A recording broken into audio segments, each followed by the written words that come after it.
You're watching the Wellness Hour, news that makes you healthier. I'm Randy Alvarez. Today's topic, replacing missing teeth with dental implants. According to my first guest, he says nobody should be wearing a loose-fitting denture. We've had him on the program before. He is the busiest implant dentist in all of Montana, and we're glad to have him back, Dr. Matt Larsen. Dr. Larsen, welcome to the program. Well, thank you. I'm glad to be back. I love coming down here, and I get excited every time I get to come meet with you. You never change at all. You still are just as young as you have every time I come in. Well, thanks. You too. Now, I know you brought a stack of photos, and we'll try to get to as many of those as possible. But one of the things you told me on the phone when we visited recently, you said, everything has changed with the way I'm doing it today. It's much different than I was doing it in the old days because I met you about 8 years ago. So what's different? I mean, why is it better now than it was back then? Well, like I said, everything's different. And what I mean by that is back when I was here before, we were doing a lot of surgeries. We were doing a lot of implants. But we were still doing it the same way that everybody else is doing it. We were still putting the implants in. We were doing a conversion. So we were pre-making a set of teeth. And then we'd put holes in it and we'd try to fit it over the implants and try to make everything line up. And then we'd try to grind the bite in and get all that stuff working good. And we'd be pinning stuff and doing all that. We don't do any of that anymore. Did it take you a lot longer doing it that way? I mean, to get it right, it just took you a lot longer? It took longer. It was messier. It was harder on the patient because they're spending more time in the chair, spending more time sedated, and kind of suffering through all these materials being injected in their mouth during this surgery. So it's an easier experience for the patient. It's cleaner. We're not putting anything down around where this fresh surgical site is anymore. Everything's done digitally. What does that mean it's done digitally? You're planning it on a computer? Yeah, it's all planned on a computer, but not only that, but we never take impressions anymore. You don't put goop in people's mouths. Everything's scanned in. Yep, it's a digital creation of everything that's inside their mouth. Like what, you have like a little camera? Yeah, it's a scanner. It's a digital scanner that goes in and records everything they have in their mouth. It will record their bite. If they have a good bite, if they don't have a good bite, we're going to help them and help develop a good bite, and then we're going to scan that and record it in the computer. So all that's done digitally, but that's not the coolest part. Okay. The coolest part is in the actual surgery, we developed a scan body. It's a little piece that fits on the implant while we're doing surgery that we put in there. We can scan it during the surgery, and that piece tells the computer exactly where that implant is. And then we send that up to the lab. They build a set of teeth. You own the lab? Yeah. Okay. I started a lab about 7 years ago. I love the lab part of it. And the advancements in lab technology, 3D printing, milling, amazing. I mean, we could talk about that for the teeth in the next hours, room? but yes. Then we print those teeth. So we just scanned it in the patient's mouth. Nothing else happens in the patient's mouth. Just this scanner rolling around. It goes up to the lab. The lab takes a pre-designed set of teeth that we've already designed on their digital face that's up in the computer in the lab. They adapt it to the implants, 3D print it. Those teeth come down, they're beautiful. Like we used to try to grind these things in, and we'd end up with these clunky teeth that we'd tell the patients, hey, just suck it up for the next 3 months. Like you're gonna have to wear these clunky set of teeth while everything heals. We don't do that anymore. Now, everything's scanned in the mouth, gets sent up to the computer. We've already built the teeth, okay? The clunky teeth, no more. Now the lab builds a set of teeth, just like we're going to build the final teeth. Okay. They adapt it to the implants, shoot it to a 3D printer. 3D printer prints it. We bring it downstairs. It screws in day of surgery. So they walk out with upper and lower teeth that don't come out? Yes, they walk out with upper and lower teeth that don't come out. We couldn't do that before. We didn't have the materials. The technology wasn't there. 3D printing, the advances in 3D printing and materials that we can 3D print is huge. We used to just print these little plastic doohickeys, like little Lego plastic things. Yeah. But now we have all different sorts of materials. We can print nano-ceramic materials that we can polish to look like teeth that are strong, like teeth. So yeah, we can put teeth in their mouth that we can send them out into the world and allow them to chew and eat with without having problems, and they can smile right away. I have to tell you, I know you're wanting to ask me something, but my favorite patients, people that wear dentures. And I tell people this all the time. People that wear dentures, we change their lives. I know that sounds cheesy, but in one day, we plan everything out. The day of surgery, they walk in with dentures in their mouth that are clunking around. Yeah. They can't eat. They walk in. When they walk out, after the surgery. They have teeth that don't move. So they can literally, like, let's say a denture wearer is watching this, okay, in a perfect world. They come in, they meet with you. You determine whether they're a candidate, take some imaging. The next visit, they get their new upper and lower teeth that don't come out. Yeah. Is that true? Yes, and That's I not an love overstatement. It. No, I'll tell you this story. This guy comes in, old cowboy guy, and he has his dentures. We take him out, we put his teeth in. He's kind of coming out of sedation, so he's a little bit confused. And he all of a sudden he says, "Doc." He's like, and I'm like, "What?" I'm thinking there's something wrong. I'm like, "What?" He says, "Well, you left something in my mouth." I'm like, "What?" And he grabs his teeth and he starts jerking on his teeth, like literally pulling his head up and down. Yeah. And I'm like, no. I said, "Those are your teeth." And I gave him a mirror, and he's like, "Those are amazing." He said, "Those look so good." And then he falls back asleep. He did that like 3 more times before we gave him to his wife to take him home. But now, is this fair to say? This is not how it's normally done, right? Throughout the U.S. Correct me if I'm wrong.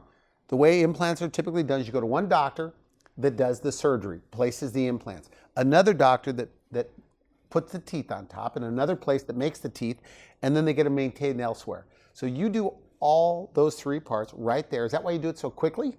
yeah, well, we can do it quickly.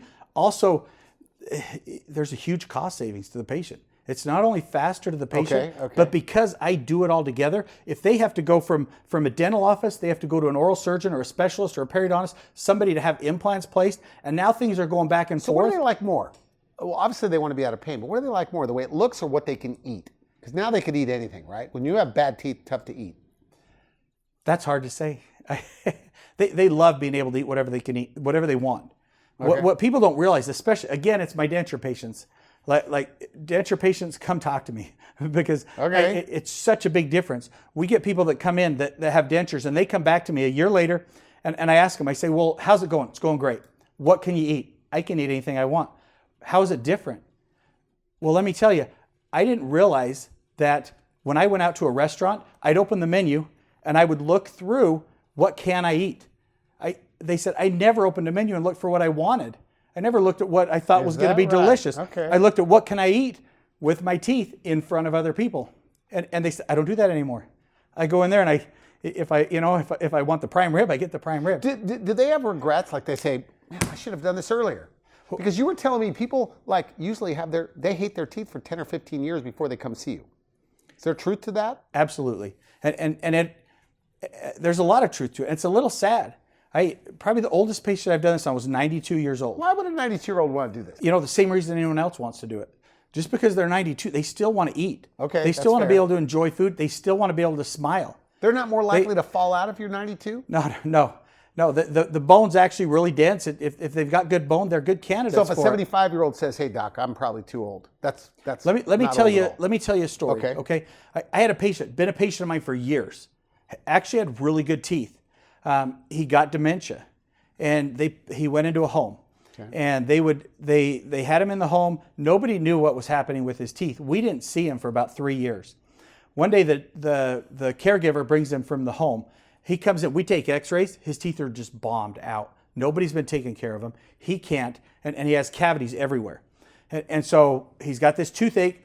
What do? We pull the tooth. We send him back to the facility. About 2 months later, he's in again. We pull a tooth, back to the facility. About 3 months after that, I get this weird consult, and I get called to the consult room to talk to this big group of people. Turns out it's his family. Okay. And his family came in and they said, "Hey, we're going in to visit Dad, and he's miserable. He's always complaining about his teeth. He's always having teeth problems. They look terrible.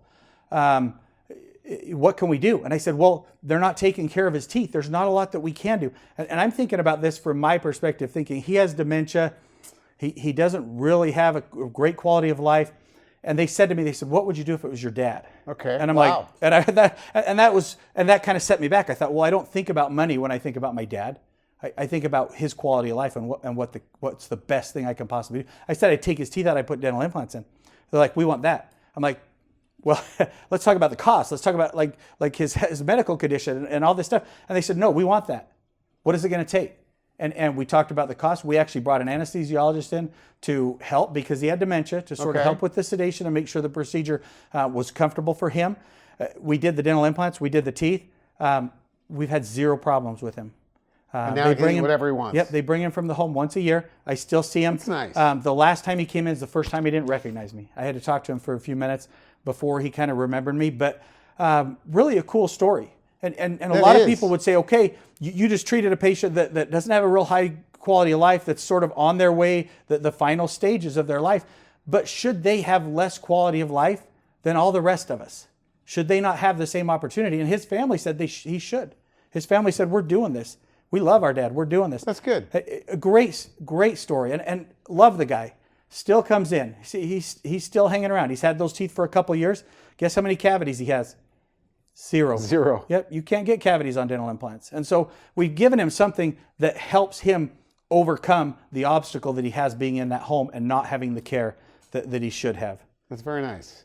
It's good story. Now you brought some photos. Let's I take did. a look Yeah, at some of the yeah, photos. And we are a little short on time, so I'm going to rush you a little bit, but this is good stuff. Okay. Well, let's start here. Okay.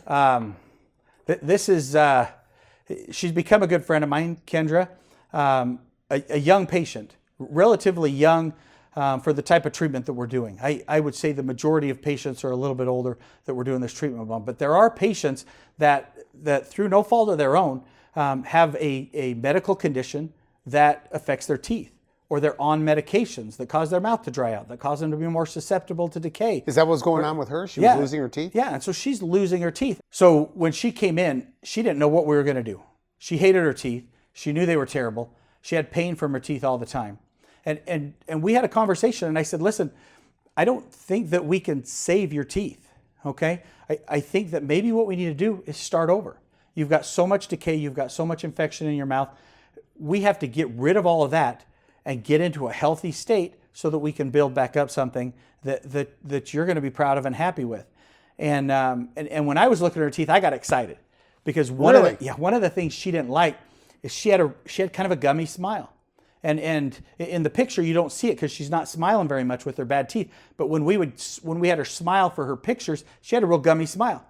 I can fix that. You know, and she told me. So she would have been in a denture. Let's say if she went to another office. Absolutely, yeah. I would say probably the majority of offices, that's the conversation they would have had with her. A denture. We couldn't save her teeth. Nobody could have saved her teeth. There was nothing you could do. And so I interrupted you, but you said you got excited because you kind of knew where this was going. I got excited because I knew what we could do for her. I knew that one, we can get rid of all of the pain that she's having. We can get rid of all the infection in her mouth, all the decay. We can fix all that. But two, I knew that we could build her a set of teeth that she was going to love, and that her smile was going to look amazing. Everything she didn't like about her smile and everything that she communicated to us, we can fix that. Let's take a look at the after. Wow. Yeah. What do you think? How does that look? She looks much different, actually. More sophisticated. Yeah, she looks great. And what happens is people, when they have bad teeth and they meet people or they talk to people, they know what people are thinking.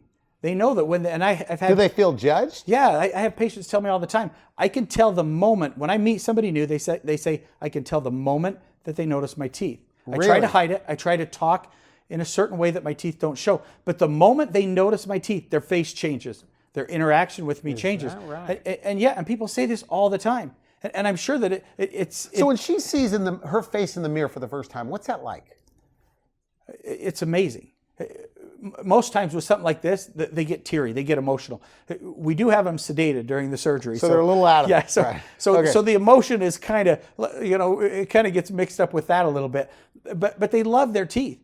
What she did afterwards is she blew up Facebook. Our Facebook account, like she was posting pictures of her all the time, like smiling pictures with friends smiling. And if you pay attention to the two pictures, the before and after picture, you'll notice in the after picture, it's not just her teeth that have changed. If you look at her face looks healthier. Her hair is done. She has some makeup on. When people fix something about themselves that's been bothering them for a long time, it makes them care more about every other part of themselves. It's all connected. Randy, I kind of set this up. This is not the typical patient that we see. But you know what? The result is typical. Whether we have somebody that's 65, 75, 85, we see the same thing every time. When you take away that inhibition in their life, that thing that they're constantly worrying about. We see people become more charismatic. They're smile. We see people smile that never smiled before, and it changes their Are whole husbands personality. and wives doing this, or people that have partners? Did they ever send one person in first, the second one? We've actually done a lot of that. We call it the canary in the mine shaft. The one spouse will send the other one in, and if everything turns out right, then they do it. And we've done a lot of those. That husbands and wife, they both have beautiful teeth now. Very nice. They work out good. Let's go to the next one. Okay, let's take a look. Let me. This is a friend of mine that I met. So if you look at this picture, that is his smile. Is that right? He smiles with his mouth closed. I thought he didn't like me. I thought he was just grumpy. Okay. I do the same thing. You know, I see somebody that doesn't smile at me and they're looking at me with their mouth closed, their lips tight. I thought he didn't trust me or didn't like me or something like that. And what I found out, he didn't have teeth. He had dentures made, hated the dentures, couldn't wear them, so he never wore them. He went 3 years. He had dentures, never wore them. Never wore them. Couldn't stand them in the mouth. They hurt. Okay. Didn't wear them. 3 years. His wife saw my show, saw the show that we did. Yeah. She tells him, you got to go see him. She makes him an appointment. So his wife had to drag him in. Yeah. Is that common? Yeah, all the time. We get people, the thing is people get embarrassed, they get ashamed. They don't want to call. They won't call. They feel like they're going to be judged. A lot of times it's a spouse that calls and makes the appointments. Okay. A lot of times they come with him. His wife came with him, brought their little kids with him. He's got a great family. And everybody thought that he was just a grouchy guy. We took all of his information, one visit. He comes in, it's our denture patients. In one visit, we're going to take him from no teeth, not smiling, to him having a beautiful set of teeth. Him smiling all the time. He smiles all the time now. Doesn't even look like the same guy, by the way. No, he did a commercial He looks for younger, us. too. Yeah, he looks great. He looks a commercial great. for His you? wife's happy. Yeah, he's happy. Like he was so happy. And now every time he comes in, you can't help but notice because he's smiling and he's talking and he's laughing all the time. I think that's who he really is. That's who he really was. Even when he looked like that and he seemed like he was a mean, like grumpy guy, he wasn't a mean and grumpy guy. He's a great guy. He's a nice guy. He's a family man. He's How friendly. long did he have a denture like that and was miserable like that? He did About I don't know more than 5 years? I don't know how long he had the denture, but he had no teeth for 3 years. He had not worn his denture for 3 years. So in one day, this guy gets it. One day he has teeth, and he can't take them out. Very nice. Very nice. All right, let's get to another one here. Wow. Okay. Is that unusual to see teeth like that? It is unusual, and it's unusual for you to see teeth like that. It's unusual for the average person. It's not unusual for me. The problem is when people have teeth like that, they do not show them. When you look at teeth like that, you're going to hide them. And people do, and they find really clever ways to hide them. They find ways to smile sort of crooked, this little gimpy smile, and try to not show their teeth. And when they do show their teeth, they get a reaction every time from people. So was she another person that her option would have been a denture? Yes, her teeth were all coming out. Okay. Her teeth probably should have came out a long time ago.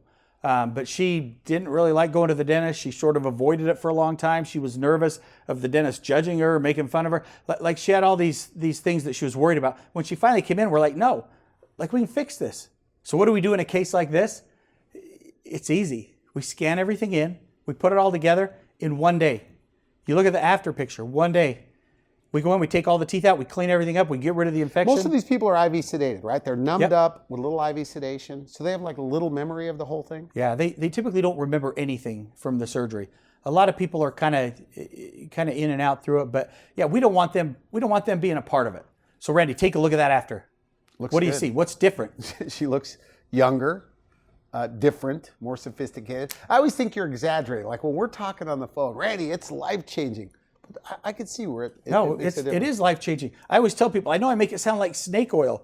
It's like it cures everything. Because you love this. I do, because it does. Like it makes such a big difference. And if people just could understand, I always tell people, if you could test drive these, you would never wait. Go back. Yeah, you would never wait. And I tell them the same thing about a denture. If you could test drive a denture, you would never do that. You would do the fixed implant bridges every time. Because if you could tell the difference, you would never choose this. Now, I should say this for people tuning in. I'm not trying to side with you. I'm just asking the questions. But I'm a little bit in the know. I mean, our program airs throughout the United States. I mean, the way you're doing it is rare. It's very unique that you have a setup and a lab and everything right there. Because there are some places take up to 2 years to get into your snap in, snap out teeth. I kid you not, right? And you're giving them new teeth in as little as 3 appointments. Is that correct? I wish I could show you our lab. Our lab's beautiful. We have 3 big CNC mills. We mill titanium. We mill any that dental means material. you're making the teeth right there. We do everything right there. We can make every single part of it. We You make hang all of out our there on your surgical day guides. off. Is that true? It's not really a day off. You like to say that. I love working in the lab. But you say you don't consider it work. I think is what you said. I don't consider it work because I love it. I love being in the very lab. nice for you. I love building these smiles. It's such a complex process.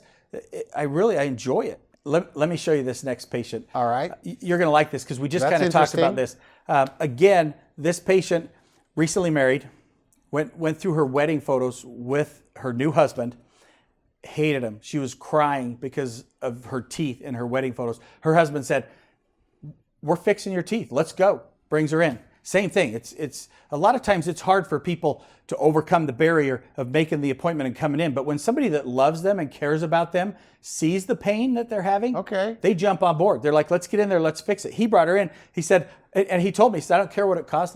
We're going to fix this. I want her to have teeth that she's happy of." On her, we gave her a brand new set of teeth. We got rid of we got rid of all the bad stuff. We got rid of all the broken teeth, the infection. We gave her a brand new set of teeth. We gave her a brand new smile. That's a different look, by the way, for sure. Yeah. What do you think? I think it looks good. Yeah.